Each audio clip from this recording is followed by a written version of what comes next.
Guys, welcome back to my YouTube channel. So आज मैं आप सब लोगों के साथ शेयर करने वाली हूँ अपनी कोटा की 2 इयर्स की जर्नी, that how I survived in Kota. So in back in 2023 जब मैंने अपने बोर्ड्स के एग्ज़ाम दिए थे, मुझे पता था कि मेरा 12th अटेनिंग में तो नीट क्लियर नहीं होगा, मेरे को ड्रॉप ही लेना पड़ेगा। क्योंकि हमेशा से ना सिर्फ मेरे को लगता था कि बोर्ड्स और नीट दो डिफरेंट चीज़ें हैं, एक साथ पढ़ाई उनकी हो ही नहीं सकती। तो मैं सिर्फ बोर्ड्स पे फोकस कर रही थी। एक्चुअली सारी गलती मेरी भी नहीं है, मेरे स्कूल वाले बहुत ही ज़्यादा बोर्ड सेंट्रिक थे। एक्चुअली सारे ही होते हैं कि लाइक पहले बोर्ड्स पे फोकस करो, बोर्ड्स में परसेंटेज लाना ज़्यादा इंपॉर्टेंट है। So I score 89.2% in boards. I know इतने अच्छे परसेंटेज नहीं है for a CBSE student, but मेरे को अभी तक ना उनका यूज़ समझ नहीं आया। मेरे को 2 साल हो गए हैं बोर्ड्स के एग्ज़ाम दिए हुए, लेकिन मेरे को अभी तक उनकी कहीं भी ज़रूरत नहीं पड़ी है। खैर वो डिफरेंट स्टोरी है, उसे छोड़ते हैं, कोटा पे आते हैं। सो कोटा के लिए ना मैं एक ही चीज़ बोलना चाहूँगी, कोटा से जिसका सिलेक्शन हो जाता है ना, कोटा उसके लिए एक बहुत अच्छी याद बन जाता है, और जिसका सिलेक्शन नहीं होता उसके लिए कोटा एक बुरी याद बन जाता है। सो 15 ऑफ मई को मैं कोटा चली गई थी अपने घर से। मेरे को मम्मी पापा छोड़ने गए थे, मैंने एलएन में एडमिशन लिया था। 16 से मेरी क्लासेस स्टार्ट हो रही थी। 15 को मेरे मम्मी पापा मेरे को सेटल करके सब कुछ शाम को वापस आ गए थे, और 15 को मैं वहाँ पे अकेली रह गई थी। For me as an introvert लड़की, जो कि एक न्यू सिटी में, जो अपने घर से कभी अकेले बाहर तक नहीं निकली थी, एक न्यू सिटी में बिल्कुल अकेली थी।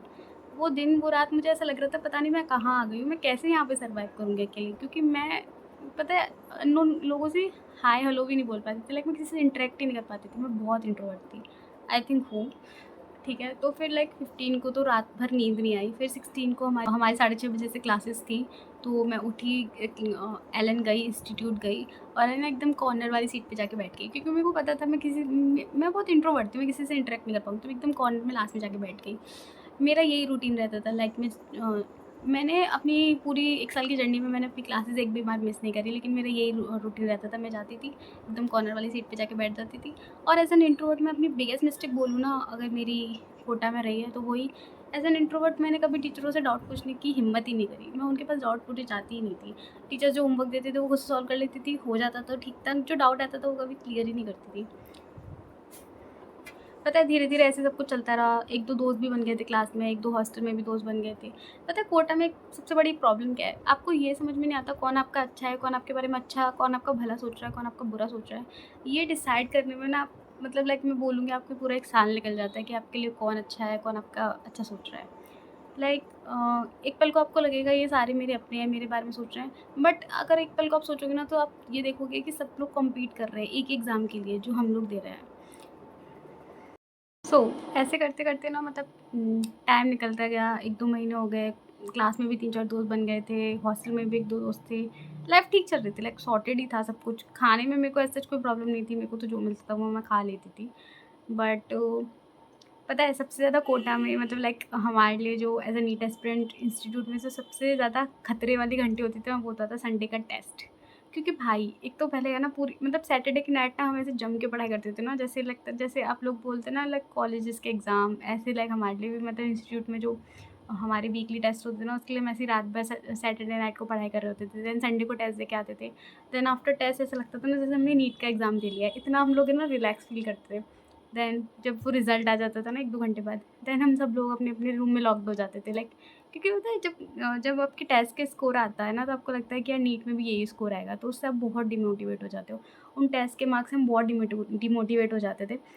अच्छा चलो मैं आपको ना एक बात बताती हूँ। पता है कोटा में सबसे ज़्यादा डिफ़िकल्ट क्या है? एक बात बताओ, अगर आप अपनी फैमिली से, मतलब हमेशा से आप अपनी फैमिली के साथ 16 टू 15 ईयर्स आप अपनी फैमिली के साथ रहते हो, फिर एकदम से आप 17-18 में अपनी फैमिली से अलग हो जाते हो, एकदम अकेले पड़ जाते हो, तो सबसे ज़्यादा लाइक आप दोस्त की तलाश करते हो, एक कि लाइक कोई तो हो जिससे मैं अपनी चीज़ें शेयर कर सकूँ। तो कोटा में दोस्तों की कमी नहीं है भाई, दोस्त बहुत हैं, लेकिन चुनना कि लाइक कौन हमारे लिए सही है, कौन हमारे लिए गलत है, सबसे आई थिंक है ना, इतना डिफ़िकल्ट काम ना नीट क्रैक करना नहीं होता, जितना डिफ़िकल्ट काम होता है ना कि एक सही दोस्त चुनना। क्योंकि एक सही दोस्त आपकी नीट की जर्नी में आपका बहुत इंपॉर्टेंट रोल प्ले करता है। तो मतलब लाइक कोटा में सही दोस्त मिल जाए ना, तो आपकी किस्मत बहुत सही है भाई। कोटा में मतलब लाइक आपको ना हर स्टेट के, हर सिटी के तो एक तो बच्चे मिलते हैं, ऑब्वियस सी बात है। कोई कैसी फैमिली से आता है, कोई कैसी फैमिली से आता है। किसी की मतलब कुछ, किसी को गंदी-गंदी कुछ एडिक्शन होती हैं। आप कहीं उन चीज़ों से एडिक्ट ना हो जाओ, आपको बच के रहना है, तो like choose your friend wisely if you are going to Kota. ये तो मेरी सबसे बड़ी एडवाइस है आप लोगों के लिए, लाइक कि अच्छे से दोस्त चुनो। प्लीज़ मेरी जैसी महानता मत करना। पता है मैंने जब मैं दूसरी बार अपने कोटा ही गई थी ड्रॉप के लिए, मैंने एक बहुत अच्छा काम किया था कि मैंने कोई दोस्त ही नहीं बनाए थे, और मैं बोलूँगी वो भी मेरी बहुत बड़ी मिस्टेक थी कोटा में मेरा सिलेक्शन ना होने की।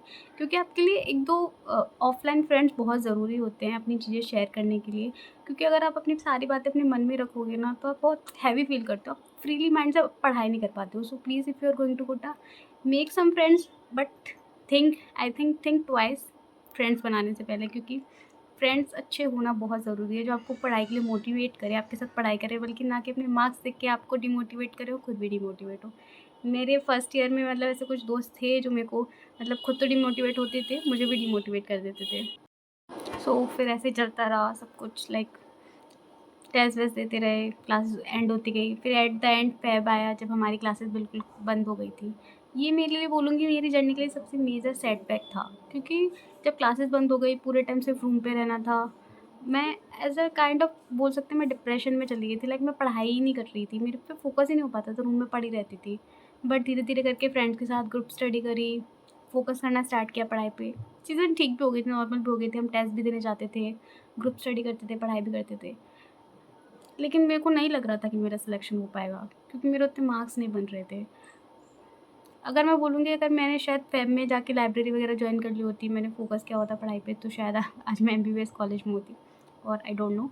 बट फिर ऐसे चलता रहा, थोड़ी बहुत ग्रुप स्टडी करते रहे। फिर धीरे-धीरे करके मेरे सारे फ्रेंड्स है ना अपने घर चले गए थे, क्योंकि वो लोग नीट का एग्ज़ाम अपने घर से देने वाले थे। मैं अकेली रह गई थी। दैट 5-4 डेज़ जब मैं बिल्कुल अकेली थी, नीट का एग्ज़ाम आने वाला था, बहुत ज़्यादा डिप्रेसिंग फ़ेज़ था मेरी लाइफ़ का। लाइक एकदम अकेले हो जाना, सारे दोस्त आपके चले जाते हैं। आप बस एक जिस एग्ज़ाम का सपना लेके कोटा आए होते हो, पूरी साल प्रिपरेशन की होती है, वो भी आने वाला होता है, और आपको नहीं पता होता है कि आपका होगा या नहीं होगा। तो बहुत ऐसा आपके मन में बहुत सारे थॉट्स आ रहे होते हैं, आपको समझ नहीं आता आप किससे शेयर करो, किसको बोलो, किससे बात करो। देन वो दिन भी पास हो गए। देन आया नीट वाला दिन। मम्मी-पापा आ गए थे वैसे तो मेरे पास नीट वाले एग्ज़ाम वाले दिन सुबह, बट सैडली सिलेक्शन तो नहीं हुआ मेरा। रीज़न्स तो काफ़ी सारे मुझे शायद पता भी हैं, कुछ नहीं भी पता हैं। देन फिर मैं ना पता है जब कोटा से वापस आ रही थी ना, तो हमेशा मैं बस सोच के आई थी कि मैं अब नीट की प्रिपरेशन नहीं करूँगी दोबारा, मुझसे तो नहीं होगा, और अगर करूँगी ना तो कोटा तो कभी नहीं आऊँगी, क्योंकि मुझे लगता था कि कोटा से मैं बहुत सारी बुरी यादें लेके जा रही हूँ। बट पता है मेरे को एलन में सर ने मेरे सर ने फिज़िकल केमिस्ट्री के एक सर थे, उन्होंने मुझे एक बात बोली थी, मतलब मुझे क्या पूरी क्लास को एक बात बोली थी कि लाइक कोटा से सब कुछ लेके जाना, लेकिन कभी मन में रिग्रेट मत लेके जाना। लेकिन उस साल मैं शायद रिग्रेट लेके जा रही थी कि मैंने शायद उस लेवल की प्रिपरेशन नहीं करी। अगर मैं थोड़ी और अच्छे से पढ़ाई करती तो मेरा सिलेक्शन हो जाता। एज़ वो रिग्रेट था मन में, जब मैं घर गई, बहुत सारी चीज़ें सोची, देन मैंने सोचा कि मैं फिर से ड्रॉप लूँगी और मैं फिर से कोटा जाऊँगी। तो मेरी सेकंड ईयर की पूरी स्टोरी जानने के लिए do hit the like button and subscribe to my channel. मिलते हैं नेक्स्ट वीडियो में। बाय।